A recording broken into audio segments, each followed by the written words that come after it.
Here are some of the headlines we are featuring today from your favorite news outlets at offthepress.com. Former President Trump's enemies yesterday leaked out a damaging audio recording of him talking about having classified war documents after he left office. He's heard on the tape rummaging through papers and warning his audience that what he is about to read to them is off the record. Vice President Kamala Harris has a new title. According to an NBC poll, she is now considered the most unpopular Veep in recent history. Just 32% like her. Two key House Republicans, Marjorie Taylor Greene and Matt Gaetz, are teaming to defund the ATF director's office amid concerns the agency is going too far to target gun sellers. And Bud Light's Pride outreach could cost it a quarter of its business, and that could last forever, say analysts. For stories like these and more updates all day long from your favorite news outlets, go to offthepress.com. America's Voice Live, America's fastest growing news program.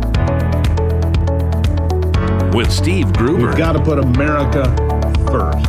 You do that by voting and bringing your friends to do the same. Delivering the latest news, observations, and opinions. With the entire Real America's Voice team, America's Voice Live starts now. Welcome to America's Voice Live. I'm Steve Gruber. Today is Tuesday, June 27th, 2023. Let's get to the day's top stories. Thank you for being here on a Tuesday. Well, the Biden crime family's rap sheet is growing, and even the mainstream media can't ignore it completely anymore. We'll share a bit of that coming up. Meanwhile, Judge Cannon is stopping the DOJ from getting its wish list in the Trump indictment, starting with the 84-person witness list. Those details coming up. And later, something seems a little different about Pride Month this year, doesn't it? Real America's Voice correspondent Carolyn Ryan will join us with a report on what's really happening. These stories and more coming up on America's Voice Live. It is remarkable how incoherent Joe Biden is on an all-too-regular basis. Let's be honest. He's just not too quick on his feet. And no, I'm not talking about his serious balance issues that have resulted in numerous public falls, falling 3 times on Air Force One as the world watched, falling off a bicycle that was standing still, and more recently falling into a near faceplant at the Air Force Academy graduation in front of everyone again. God only knows how many times he's crashed behind closed doors at the White House or in Delaware, but if this keeps up, he's going to get seriously injured or worse, maimed or killed. It's really not a laughing matter. But I wasn't talking about his ongoing losing battle with gravity, but rather his inability to think on his feet. I mean, how many times have we heard him say something that is clearly wrong or strange or indecipherable, and he just keeps on going, mumbling and slurring through it all? Adults who are still with it catch themselves and say, "Oh, I'm sorry." They correct an odd or inaccurate comment, but not old Joe. He just keeps trucking. You know, like when he used to drive an 18-wheeler, which is just another false claim that he has made along the way and has never corrected, but that's for another day. Try this Freudian slip-on for size. This is just now gaining attention from the visit of the leader of India just a few days ago. Listen to this. I was just thanking, anyway, I started off without you. And I sold a lot of state secrets and a lot of very important things that we shared.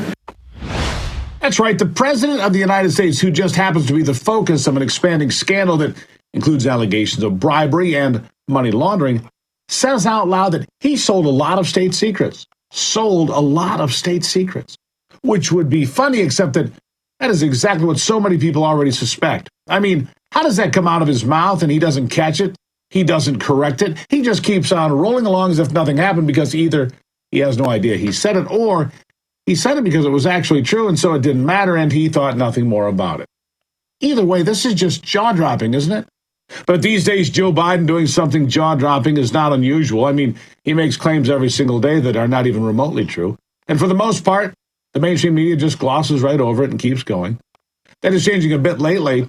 Yesterday, Biden was boasting again about what a great job he's done with the economy. And like usual, he lied about what's really going on. And the American people, well, we aren't going to let him get away with it anymore. Listen here. President Joe Biden once again compared himself to FDR and asserted that the U.S. is by far the fastest growing economy in the world today. Well, in terms of the fastest growing economy in the world today, the U.S. in the last 5 quarters has grown at about 1% at an annual rate. That's for 15 months. Now, Canada, right next to us, just up north a bit, it's growing at over 3%. That's 3 times as fast. Whoops. Sorry, Joe. Now, most of Europe is growing at about the same stagnant 1%. On the other hand, India's grown above 6%, China roughly 4.5%. So I don't know which world Mr. Biden's looking at. As far as FDI is concerned, that's a longer discussion. But I'm going to say Joe Biden is much more socialist than FDR ever was. But the real problem for Biden is not the economy, even though it has dragged his approval numbers into the gutter. No, the big problem is the widening scandal involving his son, Hunter, the junkie who just got a cake deal from the DOJ, even though he failed to pay taxes on $3 million in 2017 and 18 combined. That is getting much more serious, according to a new whistleblower who now say he didn't pay tax on another $8.3 million. And then there's the WhatsApp message to a Chinese communist insider that shows Hunter saying he's with his dad. He's with Joey. And he's demanding a payment for the Chinese. For what? We don't know yet, but it will come tumbling out soon enough. The bleeding is profuse, and it's not stopping anytime soon. And everywhere you look, the cockroaches are scattering as the lights are getting a lot brighter inside the swamp. And it was so much fun watching one of those Biden administration officials scatter that I just needed to show it to you one more time. Watch this. House Ways and Means Committee yesterday released documents, their authenticity nowhere challenged. That included a July 2017 WhatsApp message sent by Hunter Biden to Henry Zhao, a Chinese Communist Party official, which stated in its entirety, and I quote, "I am sitting here with my father, and we would like to understand why the commitment made has not been fulfilled. Tell the director that I would like to resolve this now before it gets out of hand, and now means tonight. And Z, if I get a call or text from anyone involved in this other than you, Zhang, or the chairman, I will make certain that between the man sitting next to me and every person he knows, and my ability to forever hold a grudge, that you will regret not following my direction. I am sitting here waiting for the call with my father," unquote. So just a couple of questions about this. First, does this not undermine the president's claim during the 2020 campaign and the reaffirmations of that claim by his 2 press secretaries since then, that he never once discussed his son's overseas business dealings with him? No, and I'm not going to comment further on this. We're good. I'm not. James, let me save you some. Let me save you some breath. If you're going to ask about this, I am not addressing. I know you do more than I'd like you to have. I am not going to address this issue from this podium. I'm just not going to do it. All right. I'm not going to do it. Where was the president? Thank you. Thanks, guys. Have a great weekend. Thanks, guys. See you later. He could see everybody in the room was going to do follow-up questions to that question, and he fled. Oh, the cockroaches in the light. Hey, see you later. Have a great weekend. John Kirby, out the door. It's funny to note that this past weekend, Hunter went with Joey to Camp David. I'm guessing they have plenty to talk about these days, but what it was, we will likely never know, because those questions will never get answered either. They're never going to answer anything about anything important, at least until they're forced to. Here's more. Cameras were watching last night as the first son joined his father coming off the steps of Marine One into the White House. They were coming back from Camp David. The White House refusing to answer many reporters' questions about where things stand with the first son in regards to those congressional inquiries. And, you know, things are changing in Washington now, just a little bit at least, because the press corps has gone from being complete lapdogs to Biden and his clown show to actually pressing for answers like you heard there a moment ago. I mean, these are important, pressing questions that cannot be ignored. I mean, it's not like anyone's actually going to be honest and answer any serious question with a straight face right now, and maybe that's what everyone needs to see. And that is all of the questions getting ducked by everyone who's asked. Karine Jean-Pierre, whose job it is to answer questions from the press, just forgot that was one of her duties, apparently over and over and over again. Here's an example. I'm going to be, again, very mindful because this is all connected to a case that the DOJ is currently overseeing, so I'm not going to comment on that specifically. But as you know, and we have laid out very early on in this administration, when it comes to ethics, when it comes to how we all kind of move about and how we respect clearly the government ethics here. This is an administration that has been incredibly transparent on that and has put some very strict rules. And so I can speak to that. I can speak to how the president has moved forward in making sure that the people who work for him and himself are held to kind of a strict course of action. But I'm not going to speak to anything that's related to the case. I'm going to staff about anything about guardrails for the president's family. I'm just not going to speak to anything that's related to this case. Do any guardrails exist? I'm not going to speak to anything that is related to this case. As you stated, there are we've had when it comes to ethics, we take that very, very seriously here in this administration. Thank you, everybody. We take ethics so seriously, I'm answering no questions. Nothing. I will say nothing. What is this, Sergeant Schultz? I know nothing. Good Lord. There she is, fleeing again when asked a tough question about the president's business dealings. We are all about ethics. I have nothing to say to you. What about the DOJ? What's happening there? I mean, can we trust that institution? Is it even functional anymore? I really don't think so. Neither do you. And that's why Republicans are looking into impeaching Attorney General Merrick Garland. What did the White House have to say about that? I think you can guess. Listen. McCarthy floated this idea of launching an impeachment inquiry targeting Attorney General Merrick Garland. And the focus here, according to the Speaker, would be Merrick Garland's weaponization of the DOJ. Well, what's your reaction to that idea? So as you've heard me say repeatedly over and over again at this podium is that the president respects the Department of Justice independence. He respects the rule of law. And that is what you're going to see under this administration. So I'm not going to speak to anything that is related to that piece. Come on, guys. I'm not going to answer that or anything else. Dodge, dodge, dodge, dodge, dodge. It's the KJP shuffle. I'm not answering anything. And these are just some of the problems dogging Joey and Hunter and the Biden family. And while much is being made of Trump's classified documents case, which CNN somehow getting the tapes where President Trump was speaking about attack plans on Iran, looks like the DOJ is becoming awfully leaky again. Every time Joe Biden's in trouble, leaks come out. Oh, look what Trump did. Look what Trump did. But for Joe, there are still plenty of questions, serious questions, about how he came to have numerous classified documents in his possession, stacked in places like his garage, when he never had the legal ability to have any of those. And even Democrats, intentionally or not, admit this is true. Listen to this one. And I know how important it is to protect these documents. If I were in the SCIF, that's the room that you go in to get briefed, and I just wrote down a few names or a few dates, I couldn't take my own piece of paper out of the room. With the names and dates on it? With the names and dates. I'd have to submit it to the staff to be placed in a vault. I would have access to my information, but I could not take it with me. This is about protecting our national security. So wait a second. Work with me here. Did Nancy Pelosi just say you're not allowed to take that with you? You can write down notes, it has to go somewhere else. You can't take things out of the SCIF. So how, if you can't take things out of the SCIF, did Joe Biden end up with documents in his garage in Delaware, documents at his attorney's office in Boston, at the Penn Biden Center? How did all of those documents get scattered all over half of North America?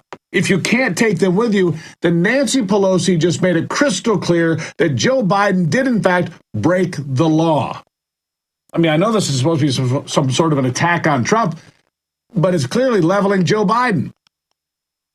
I guess these people just don't see what is so blatantly obvious, or they refuse to see it. And I suppose the DOJ may refuse to see it for Biden's sake also. Side note, do you think those tapes would have leaked if Biden's voice was on them? Come on. Hell, we know the FBI had Hunter's laptop for years, since December of 19. Nothing leaked from that institution. Remarkable. It had to be put out there from a copy of the device. If that had been If that had been a Trump laptop, do you think there would have been leaks? Come on. So do the Democrats even care about the truth at all? Not when it's their side with something to hide. No, they don't care about the truth, not one little bit. Thankfully, I do. We do. And you do. We're going to take a break here. Coming up afterwards, according to a second whistleblower, it looks like Hunter Biden has been playing hide the ball when it comes to paying taxes a lot more than we've heard about and for a lot longer. Hans von Spakovsky will join me to talk about that story straight ahead here on America's Voice Live.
Make no mistake at all.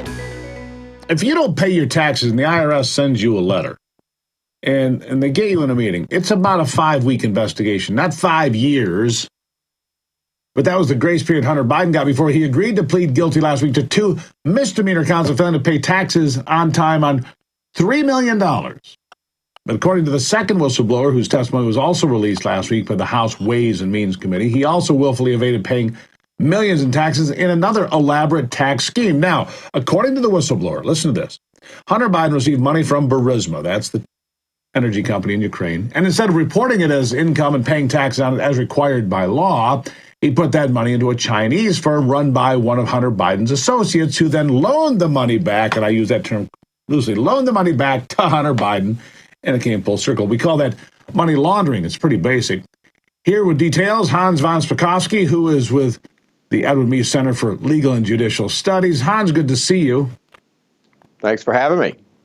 Tax evasion is not a 5-year investigation as a general rule. It's a pretty, if you've got income, here it is. But this is just part of it. The $3 million in 2017 and 2018, that's one part of it. Then we hear that $10 million came in that was put on an S-Corp tax return for Joe Biden. No explanation where $10 million came from. You and I couldn't do that. And then there's another $8.3 million that apparently Hunter didn't pay tax on. I'm starting to get confused because 5 here, 3 here, 8.3 over there. There's millions of dollars flying around. taxes not being paid on a regular basis, apparently. Where do you dive in on this? Well, it's very clear he got a sweetheart deal, and he was only charged for a minor part of what he was doing. And we now know, of course, from the IRS whistleblowers, that they actually presented a much stronger felony case that they wanted filed. We actually had a U.S. attorney who wanted to do it, and he got turned down by the Justice Department. He should have had serious felony charges filed against him, not for evading paying, $200,000 in taxes. That was the plea deal, but for evading literally millions of dollars in taxes. And that is a felony charge under the IRS code, punishable each count by up to 5 years in jail. And in essence... Now, let me ask you this, Hans. Yeah. I mean, just straight up. If you're let's just assume for a second that Hunter Biden is a reasonably successful businessman. He's got all these different things going on with Archer and different folks. He doesn't pay taxes on $3 million. Change his last name. Seriously, just change his last name. Right. Does anybody get this deal? Anybody at all? You, No. me, anybody? No, not at all. But particularly because, look, the misdemeanor statute that they charged him under, that's for when people make mistakes in not paying taxes. There's a statute right before that one that talks about if you evade taxes, and you use that word, remember? He evaded taxes with this whole money laundering scheme. When you evade paying taxes, that turns it into a felony. They could have easily charged him, even for the $200,000 he didn't pay under that felony statute, and they didn't do it. They basically gave him a get-out-of-jail-free card. And we all know it's because of who he is and who his father is. Yeah, so $3 million unpaid taxes. Pleading it down is not routine. You've got all these IRS agents. And then I'm going to go back to the gun charge. The gun charge can be removed by doing some community service. Of course, he'll never do community service because he's Hunter Biden in the Secret Service. You can't do all that. So he's not going to be down at the homeless center slinging potatoes and peas or picking up trash in the local park. It's never going to happen. That's what a lot of community service is, right? That's what they do. They send him out, clean up the trash along the highway. He's never going to do anything for that. There'll be nothing that happens for a felony gun charge. Nothing. No, I'm afraid that's true. And I think you can find numerous other examples of cases where U.S. attorneys made this exact same charge against other regular Americans. And when they lied about their drug use, they didn't get away without having to serve jail time. And again, it's just hard to believe this isn't anything other than a sweetheart deal. Yeah. So where do we go from here? What about all of these other deals? And again, this whole get the money, give it to your Chinese friends, who then bring it down to, I mean, that's called money laundering. I mean, I'm not an expert in it. I've never actually done it. But I've seen a few movies, Hans, so help me out here. That is money laundering 101. Okay, put it through another corporation. You push it back out another side. You try to make it legitimate money. Here's a loan. So you owe the money. It's all BS. And that's a bigger crime almost, isn't it? I mean, evading taxes is one thing. Money laundering is a lot more serious from where I stand. Oh, no, I agree. But unfortunately, the Justice Department isn't willing to do what it should. That means the only alternative to any of this is Congress. But Congress, that means the House. They need to investigate this. And if they find that, frankly, individuals in the executive branch need to be impeached for their misbehavior here, they need to consider seriously doing that because of the way this was intentionally mishandled by the Justice Department. Yeah, I have no illusions about impeachments of anybody. Not Merrick Garland, not Joe Biden, not anybody. I have no illusions about Hunter Biden being held to account for not just these crimes. Obviously, this has been taken care of, written off, pushed to the side, but the other crimes that seem to be percolating to the surface. But there's a lot more here. At some point, I mean, you're seeing the big networks, ABC, NBC, CBS, and the others, they're now reporting on these things. You can only hide it and suppress it for so long. And I think that changes public sentiment. I mean, right now, Joe Biden is the least popular president in modern times of my lifetime. He's still more popular than Kamala Harris. But at some point, I think there becomes a breaking point. If you believe the same thing, where do you think that would be? I'll give you the last word. Well, the breaking point is in elections. That's where voters will decide, taking all this into account, whether they want to reelect him. And the fact that he and his White House and their press office keeps refusing to say anything and answer any questions about what has happened is just going to add to that. No, people like John Kirby just flee the podium. Hey, you guys have a good weekend. Out the door he goes. It's comical, but it's not, Hans. It's damn serious for this country and where we go from here.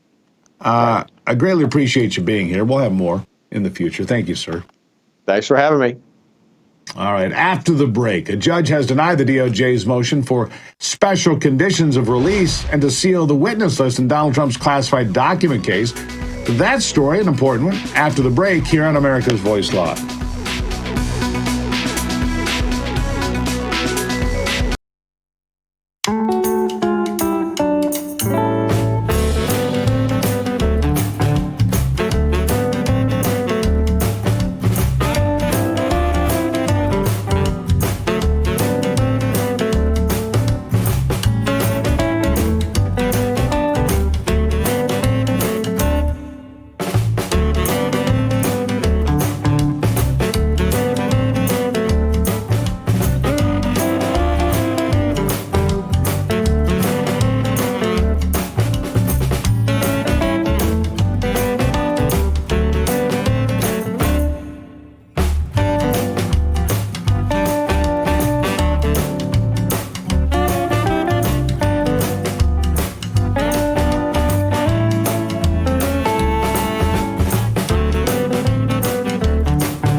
Well, Judge Eileen Cannon is denying special counsel Jack Smith's motion to release his witness list under seal and the condition of Donald Trump's and co-defendant Walt Nauta's release. The DOJ previously admitted during Trump's arraignment that its prosecutors didn't have a list of witnesses yet, but somehow wanted to restrain Trump from speaking to any of the unnamed witnesses about the case. Weird, right? During the June 13th hearing, Magistrate Judge Jonathan Goodman ordered that the witness list be provided and that Trump could only be kept from speaking with his aide, Walt Nauta, about the case. Nobody else. Smith now says he has an 84-person witness list, but he wants to submit it under seal, but Trump appointed Judge Eileen Cannon, refusing his motion to do so, along with the conditions of non-communication for Nauta and Trump. Cannon says that Smith's motion doesn't explain why filing the witness list under seal as opposed to a partial seal or redaction is necessary, and his motion doesn't specify the duration of the seal. A pretrial conference in this case set for July 14th, where more will likely be decided and argued about, and we'll talk about it here as well. Meanwhile, on the Eastern Front, Russian dictator Vladimir Putin is calling the Wagner Group, or the Wagner Group, traitors. In his first address since the mercenary group organized a rebellious march against Putin's government over the weekend, the group's leader denied the march was an attempt to seize power, but rather a show of opposition against contracts that would effectively disband the group. But Putin has condemned the march as mutiny and playing into the hands of Ukraine, who Putin says wants to see the country, quote, drown in a bloody domestic strife. The rebellion was reportedly abandoned on conditions that the group wouldn't be criminally prosecuted. Meanwhile, Ukrainian President Zelensky says that he's had talks with partners, meaning President Biden, about more arms supplies. Of course, you get to pay for that, which Zelensky is expecting to receive. And in a Twitter video, he told his constituents, quote, today, I was in the area where these weapons will give more power, more protection to Ukrainians' lives, and bring our victory closer. This is the main thing. All our land will be free, all of it. Okay, there you go. BlackRock CEO Larry Fink is burying the term ESG because he says he's ashamed to be a part of a conversation that's being politically weaponized. Oh, too bad. States like Florida and Texas have boycotted the trillion-dollar investment firm for its usage of environmental social justice scores for companies, calling it woke capitalism. And now Fink says it's actually hurting his wallet. Oh, gee, you think? Fink says that DeSantis' decision to pull $2 billion in assets hurt his firm, even though last year was his best in net flow. Fink says that now he's no longer going to use the words ESG because it's being misused by the far left and the far right, even though Fink says he still believes in, quote, conscientious capitalism. Okay, well, good for you. New York City's Department of Environmental Protection is releasing a mandate that requires the restaurants which have ovens older than 2016 invest in emission control devices, that is. A DEP spokesperson says, quote, all New Yorkers deserve to breathe healthy air, and wood and coal-fired stoves are among the largest contributors of harmful pollutants in neighborhoods with poor air quality, adding that the rules were designed with the help of restaurants and environmental justice groups. But New Yorkers and pizza fanatics and creators aren't happy, arguing that any change to these old ovens will affect the New York famous taste. Pizza, that is. Here's a self-professed patriot activist, Scott Lebedo, making his point heard at the Big Apple City Hall. Watch this. Give us pizza or give us death. Give us pizza or give us death. Give us pizza or give us death. Dude, it's perfectly good pizza. What are you doing? It seems like many share the sentiment in New York. Yeah, they're not impressed with what's going on at City Hall at all. We'll get back to all of this news after a quick break and a message from our sponsor, My Patriot Supply. Folks, if you think you don't need emergency food, that guy didn't. But if you don't think you need emergency food, think again. The government recently revealed the truth about the coming food shortages. According to the USDA, part of America's annually planted crops might not be harvested this season. Severe drought, fertilizer shortages can create problems, and that means food can get scarce and expensive. Is your family prepared for such a contingency? If not, now's the time to stock up on emergency food with My Patriot Supply at discount prices. Go to preparewithrav.com and you'll save big on each 4-week emergency food kit you need for your family. You get breakfast, lunch, dinner, drinks, and snacks that will keep everyone going strong. Best of all, this food's great. Your whole family's going to love it. Act now to save big on each 4-week kit you need. Go to preparewithrav.com and get free shipping too. What could be easier?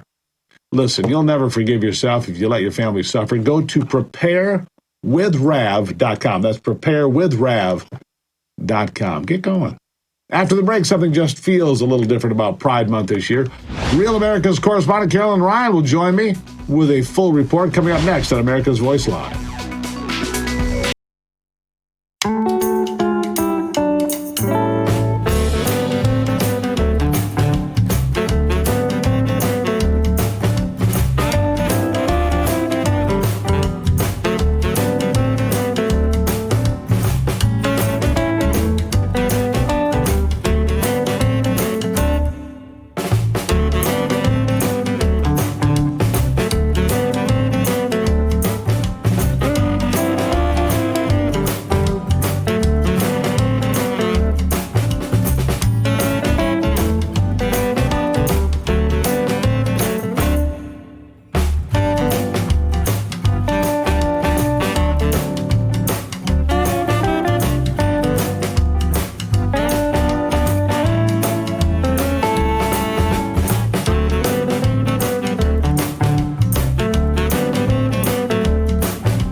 Pride Month is an entire month dedicated to the uplifting of LGBTQ voices, celebration of LGBTQ culture, and the support of LGBTQ rights. At least that's what it's supposed to be.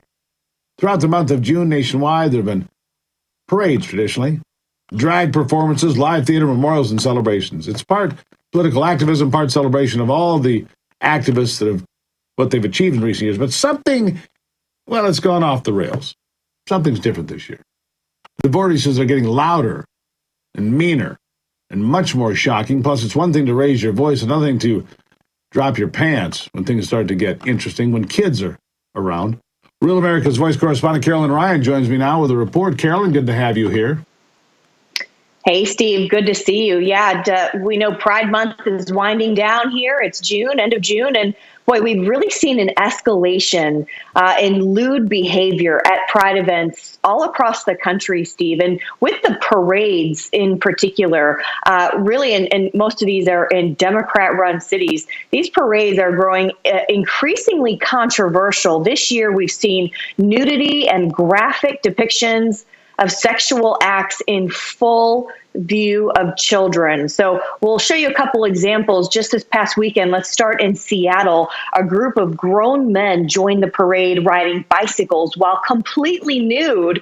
You can see pretty much your whole screen is blurred there. That's because we had to do that. Behind that blur, all those people, those figures you see there are all naked. Their genitalia on full display, riding past crowds filled with children and families. Now, after that parade there in Seattle, that same group of men could be seen rinsing off at a town fountain where children were among those playing in the water. Any other day, any other time, these individuals would be arrested for indecent exposure and quite possibly a slew of other potential crimes. But apparently in Seattle, this is now acceptable if it's done under the guise of pride.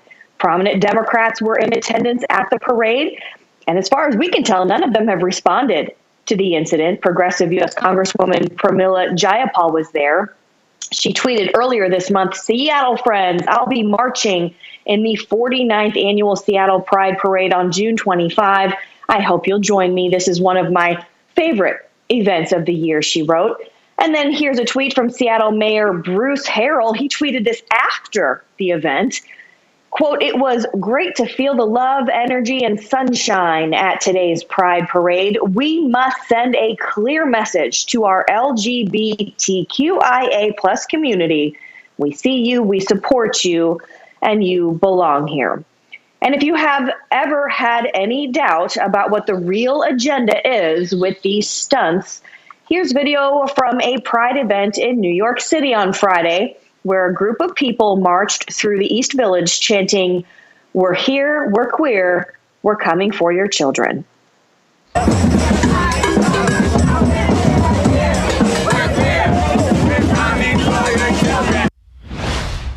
Now, the backlash to all of this, as you can imagine, is growing online. Here's just one example. Conservative commentator Liz Wheeler taking to Twitter as she says, quote, "Queer theory was never about equality under the law or tolerance for alternative lifestyles. It has always been about the sexualization of children, disturbed sexual fetishes, and destroying liberty by forcing you to participate." And Steve, we could show you countless more examples of this type of behavior from parades from all across the country. For example, there was nudity on display in Minneapolis this past weekend as well. People in the crowd were topless. There was one man who was twerking in his underwear in front of little children. And then in Los Angeles earlier this month, there were people marching in leather bondage gear and masks, just promoting sadomasochism and other disturbing sexual fetishes. So there's no question, Steve, that this movement is increasingly emboldened. Yeah, it is remarkable, but it's become an aggressive, angry progression from equal rights and to be left alone and to marry who you want and to love who you want to something completely off the rails and deviant. And I don't think people are buying into it anymore, Carolyn. You're seeing the pushback from ordinary moms and dads. I mean, the suburban moms that they need to convince this is a good thing, it's not working out very well. And I think this is going to get, hit a wall, don't you? Well, it's going to have to. And the other thing is, Steve, businesses and media organizations that are sponsoring these parades. So how are they going to continue to justify this when we're seeing this escalation in behavior? I know I worked at a TV station here in Atlanta that was one of the primary sponsors of the Atlanta Pride Parade. And they have been. It's a big production. They broadcast live and they pretty much force, the anchors and reporters to go and participate in the parade, and they wear the rainbow and all the other stuff. But with this behavior getting to where it is, where you're seeing nudity, how can you continue to justify that and force employees to be a part of it? So there's a lot of people who are going to have to reevaluate their sponsorship and their participation in these parades, especially if this kind of behavior continues. Yeah. All right, Carolyn, thank you for that. Greatly appreciate the report. It's an important one. We'll keep an eye on it. Thank you. You bet. Thank you. All right. We'll get back to the news after this quick break and a message from our sponsor, Birch Gold. With Joe Biden in the Oval Office, we've seen inflation surge and deficit spending and the national debt have hit all-time record highs, and they're growing every day. It's directly because of these challenges that President Trump recently warned, quote, our currency is crashing and will soon no longer be the world standard, which will be our greatest defeat, frankly, in 200 years. Now, in a direct affront to the dollar status as the global reserve currency, the BRICS group of nations, led by China and Russia, are rumored to be just 2 months away from launching its own currency now. We'll see what happens. With the dollar seemingly on its last legs, it's more important than ever to take a hard look at moving some of your savings into gold.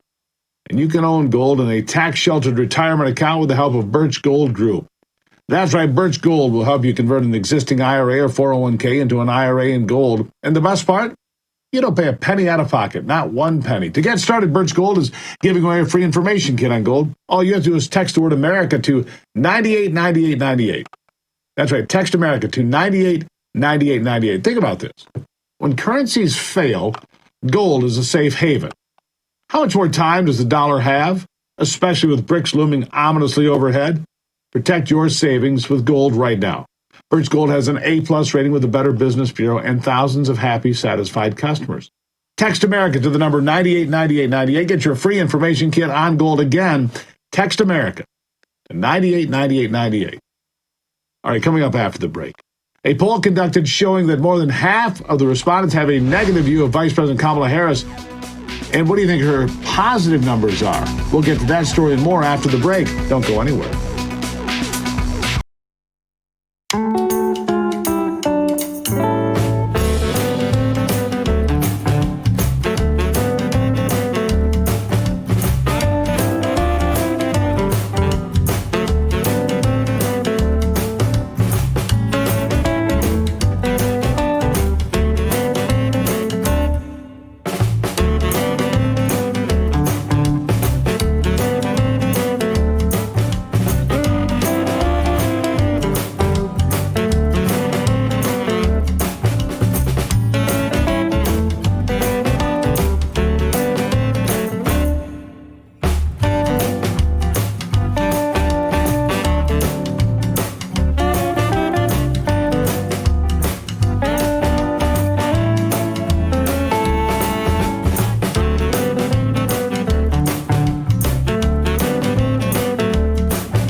Well, she's not that popular. We'll get to that in a moment.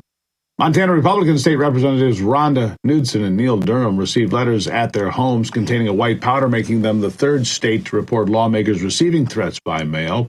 On Friday, Montana's Republican Governor Greg Gianforte said neither representative was harmed. He tweeted this: "I've received disturbing reports that Montana legislators are receiving anonymous threatening letters containing white powder. The state will bring to bear whatever resources are needed to support law enforcement officers as they investigate." Both Kansas and Tennessee have also reported more than 100 similar letters sent to Republican lawmakers and Republicans only. In Kansas and Tennessee, the GOP speculated that the letters were related to radical trans activism. Yeah, of course it is. Kansas State Representative Stephen Owens told CNN that the letters could be a response to one of 9 vetoes pertaining to bans on transgender athletes competing in sports teams of the opposite sex. He said the attacks were very deliberate, had the return address of a church in his district. Owens also received an anonymous letter saying, "Salutations. To honor your recent accomplishments, I send you a gift from the exclusive Asterisk Branch collection. It's important not to choke on your ambition. Signed, your secret despiser." The Daily Wire reported that the Tennessee Capitol was shut down due to the letters. Reportedly, the FBI is investigating a series of letters sent to a number of public officials. Do you think they will? Do you think they'll really investigate? Well, we'll see. An NBC poll conducted between June 16th and June 20th shows more than half of the 1,000 respondents have a negative view of Vice President Kamala Harris. Over 32% of the respondents hold a negative opinion. 32% hold a positive opinion, is what it should say. Harris was the lowest rating for any vice president in history, a negative 17%. 32% find her positive.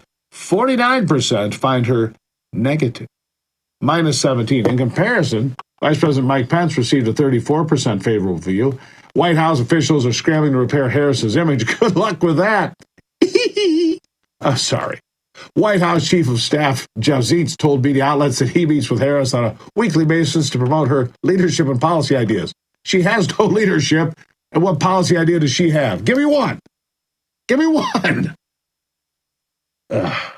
California Democrat House Representative Ted Lieu introduced the Therapeutic Fraud Prevention Act. He needs therapy, all right, on Monday, which will make it unlawful to practice conversion therapy, a scientific practice aimed at changing or promoting a person's sexual orientation or gender identity. 62 Democrats are co-sponsoring the bill, making it illegal to knowingly assist or facilitate in the administration of conversion therapy for financial gain. What if you do it for free? Asking for a friend. A companion bill was introduced by Democrat Senators Patty Murray of Washington, Cory Booker of New Jersey, with 32 co-sponsors. Both bills have been supported by LGBTQ groups, including the Human Rights Campaign, the American Psychological Association, and the Congressional Equality Caucus. Conversion therapy or reparative therapy is an intervention to change a person's sexual orientation involving spiritual counseling and talk therapy, denounced by some medical organizations as unscientific. The AMA issued a brief last year saying professional consensus rejects pathologizing sexual and gender identities. Weird, because it was in the physician's desk reference book for years and years. Empirical evidence has demonstrated that a diversity of sexual and gender identities can be normal, according to them. A 2020 report from the Williams Institute showed that LGBTQ individuals are twice as likely to have suicidal thoughts after undergoing conversion therapy. They're also twice likely to have suicidal thoughts after going through conversion to another sex. All right. After the break, we'll have a story that reminds us of how wonderful America is, plus your answers to our America's Voice question of the day. This is AVL.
to the fan.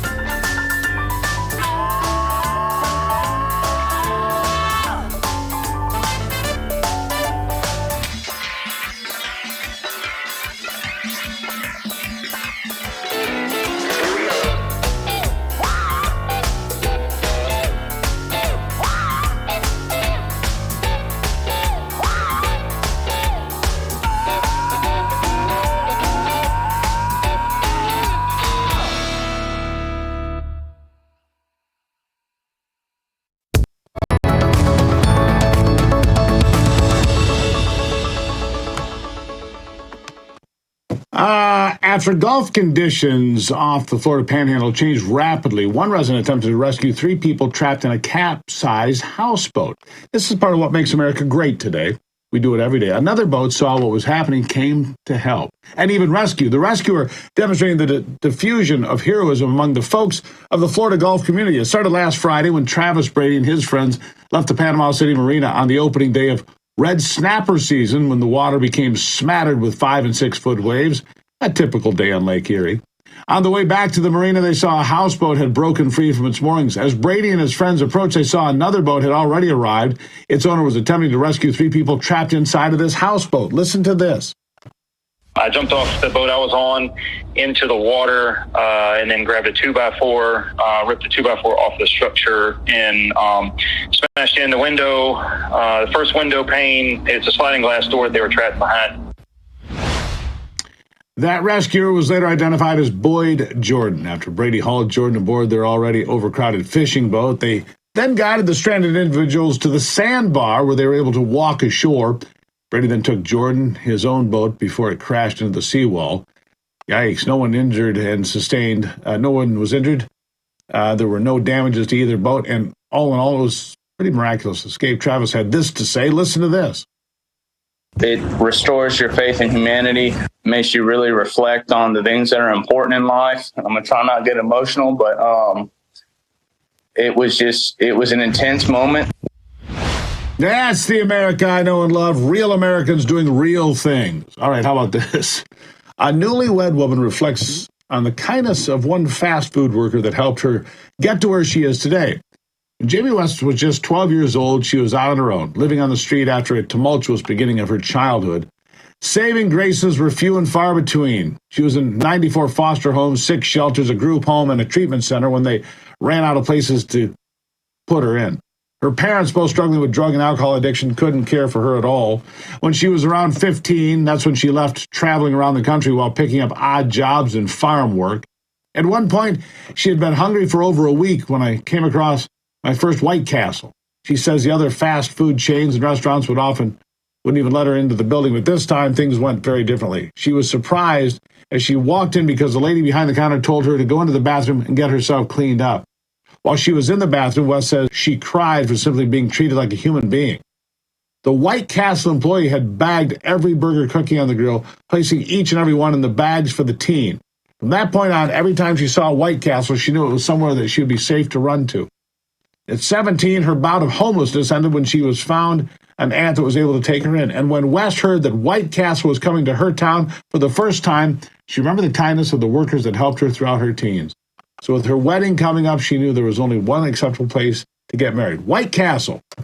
Luckily, it also happens to have a kitchen that can churn out food for 200 guests with ease. Now married and a small business owner, West often thinks about what she would say to the first White Castle employee who provided her with a safe space when she was a teen. I would hug her and just say, thank you for being the reason I exist right now, not knowing what you're doing and just feeding somebody because you're a good human. Honestly, I don't even have words. Good for her. White Castle. Love you. Okay, real quickly, will Joe Biden end up being impeached? It's the America's Voice question today. Nora Brody, no. But we'll be rid of him in 14 months. You got that? Stephen Elliott. Maybe in the House, but it will never pass in the Senate. He just needs to resign after more and more corruption comes out. Ginger Mellinger, we can wish. And then Paris Lux, although he's impaired, he should be impeached. They're working on his defense strategy, which will lead to another distraction and another and another. Thank you for being here today. If you ever have something you want to share, go to stevegruber.com. Send me a note, send me a letter, send me love, send me hate, send me whatever you want. I can take it. I'm a big boy. Don't forget to join me to kick your day off tomorrow, 2 hours, beginning at 6 a.m. tomorrow, right here on Real America's Voice. And back here in the afternoon for AVL.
Here are some of the headlines we are featuring today from your favorite news outlets at offthepress.com. Former President Trump's enemies yesterday leaked out a damaging audio recording of him talking about having classified war documents after he left office. He's heard on the tape rummaging through papers and warning his audience that what he is about to read to them is off the record. Vice President Kamala Harris has a new title. According to an NBC poll, she is now considered the most unpopular VP in recent history. Just 32% like her. Two key House Republicans, Marjorie Taylor Greene and Matt Gaetz, are teaming to defund the ATF director's office amid concerns the agency is going